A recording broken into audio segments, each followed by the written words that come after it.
اللہ الرحمن الرحیم یا حی یا قیوم لا الہ الا انت سبحانک انی کنت من الظالمین۔ محترم سامعین، آج جو میں نے آپ کے سامنے یہ مختصر سا وظیفہ تلاوت کیا ہے، اس کو پڑھنے سے پہلے میں یہ بتانا ضروری سمجھتا ہوں کہ یہ وظیفہ بہت سارے بزرگوں سے، اولیاء کرام سے منقول ہے،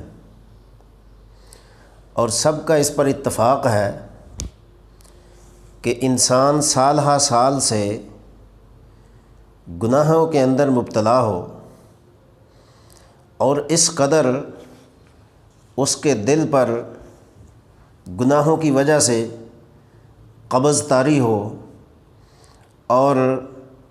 دل میں اندھیرا اور جمود پیدا ہو چکا ہو۔ جمود اس کو کہتے ہیں کہ اتنے گناہ کیے ہیں کہ اب نیکی کا اثر نہیں ہوتا، اچھائی کا اثر ہی نہیں ہوتا، کوئی اچھی بات سنے تو اس کو بری معلوم ہونے لگتی ہے۔ تو یہ جو دل کی کیفیت ہوتی ہے، یہ بہت ہی خوفناک اور المناک ہوتی ہے۔ یہاں تک پہنچنے سے پہلے ہی انسان کو توبہ تائب ہو کر صحیح معنوں میں مسلمان بن جانا چاہیے، لیکن پھر بھی اگر خدا نخواستہ کوئی انسان اس حالت تک گناہوں میں مبتلا ہو چکا ہے اور شیطان اس کو مایوسی اور نا امیدی دلا کر مزید اللہ تعالیٰ سے دور کر رہا ہے، تو میں اس کے لیے اور ایسے انسان کے لیے آج ایک مجرب وظیفہ لایا ہوں کہ اگر اس کو صحیح معنوں میں کر لیا جائے،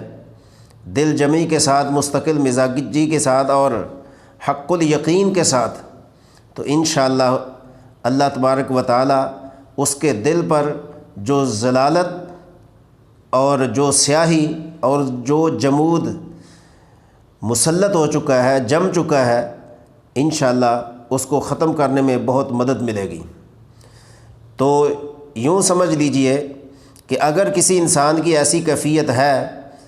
تو اس کو چاہیے کہ ہر روز پہلے وضو کرے، اس کے بعد 2 رکعت نماز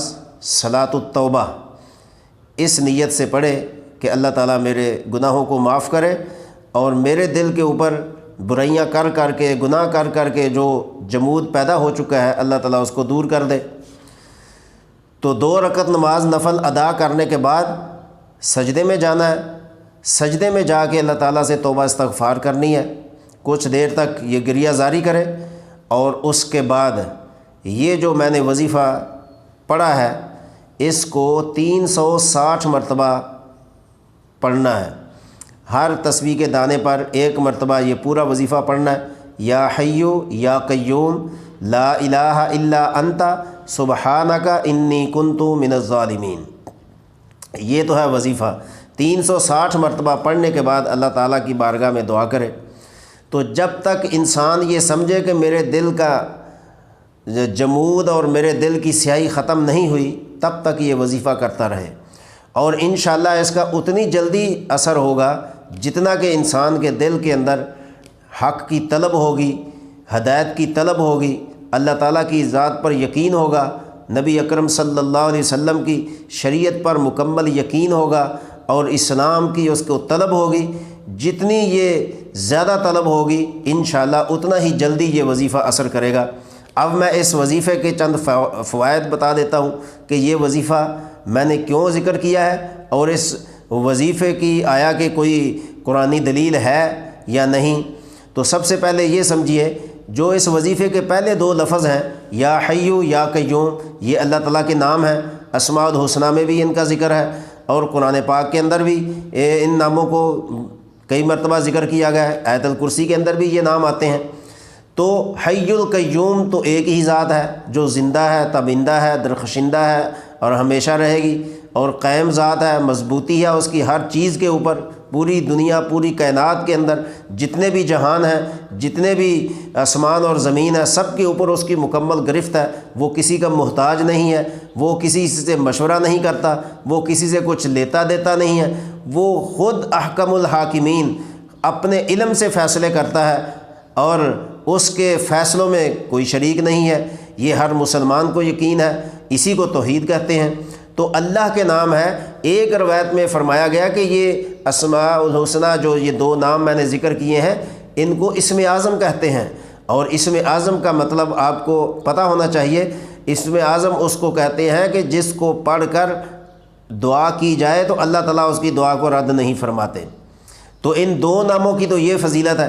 تو آگے جو میں نے آیت پڑھی ہے، لا الہ الا انت سبحانک انی کنت من الظالمین، یہ قرآن کریم کے 17ویں سپارے سورۃ الانبیاء کی آیت ہے، اور حضرت یونس علیہ السلام کی دعا ہے۔ حضرت یونس علیہ السلام اللہ کے پیغمبر ہیں، نبی ہیں۔ ان کو جب شکم مچھلی کے اندر بھیجا گیا، اللہ تعالیٰ کی طرف سے آزمائش آئی ان کے اوپر، اور شکم مچھلی کے اندر چلے گئے، تو شکم مچھلی میں یعنی مچھلی کے پیٹ کے اندر 3 قسم کے اندھیرے تھے۔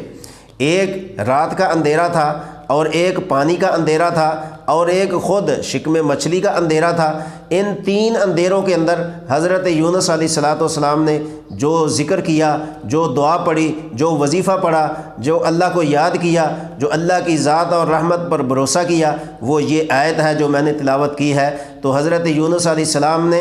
اندازہ کریں کہ اس وقت کس قدر پریشانی ہوگی۔ قرآن کریم نے اس کو کس انداز سے ذکر کیا، دوسری جگہ فرمایا کہ وَهُوَ مَكْظُوم۔ مکظوم کس کو کہتے ہیں؟ عربی لغت کے اندر مکظوم اس پریشانی اور اس بے چینی کو کہتے ہیں جس میں انسان تنہائی اور یکسوئی کا طلبگار ہو۔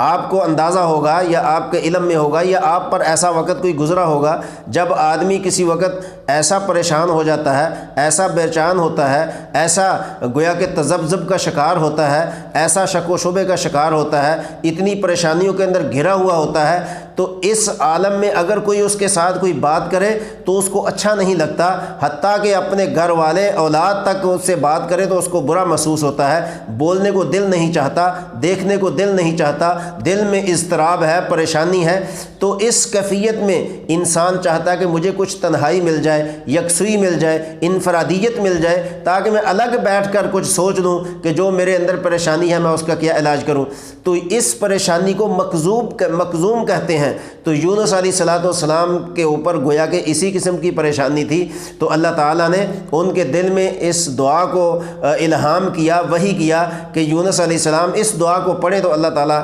اس پریشانی سے نجات عطا فرمائے گا۔ تو یقیناً حضرت یونس علیہ السلام نے اسی چیز کا ورد کیا۔ تو یہ دعائے یونس علیہ السلام ہے اور وہ 2 نام اسماء الہیہ ہیں، تو دونوں کے اندر اس قدر قوت موجود ہے، اس قدر طاقت موجود ہے، اس قدر روحانیت موجود ہے کہ جو بھی انسان یقین اور امید کے ساتھ اس وظیفے کو کرے گا، اللہ تعالیٰ اس کو مایوس نہیں کرے گا بلکہ اپنی رحمت کی برسات فرما دے گا۔ اور آگے اس کے ساتھ ہی یہ اگر کوئی سمجھے کہ یہ تو حضرت یونس علیہ السلام کے ساتھ ہی خاص تھا، نہیں، اسی آیت کے اگلی جو آیت ہے اس کے آخر میں فرمایا وَكَذَلِكَ نُنْجِي الْمُؤْمِنِينَ کہ ہم ایمان والوں کو اسی طرح نجات دیتے ہیں۔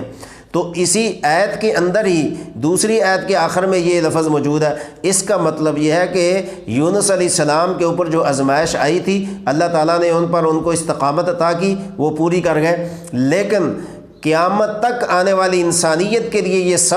یہ سبق دے گئے کہ اگر کوئی اسی یقین کے ساتھ وظیفہ کرے گا، اس کو پڑھے گا، یہ عمل کرے گا، تو انشاءاللہ اللہ تعالیٰ کی ذات سے بھرپور امید ہے کہ جس طرح یونس علیہ السلام کو اللہ تعالیٰ نے شکم مچھلی سے اور 3 اندھیروں سے نجات عطا فرمائی تھی، کوئی بھی مومن اس سے محروم نہیں رہے گا۔ نبی پاک صلی اللہ علیہ وسلم کے توسل اور صدقہ میں اور آپ کی رحمت کے نبوت کے صدقے میں اللہ تعالیٰ اس پر بھی یہ کرم فرمائے گا کہ ہر قسم کی پریشانی اور ضلالت، سیاہی، خطا کاری اور جمود سے اللہ تعالیٰ یقیناً نجات عطا فرمائے گا۔ انشاءاللہ یقین کے ساتھ آپ اس وظیفے کو کریں، اللہ تبارک و تعالیٰ کی مدد شامل حال ہوگی، نبی پاک صلی اللہ علیہ وسلم کے توسل سے آپ کی ہر پریشانی کا علاج ہوگا۔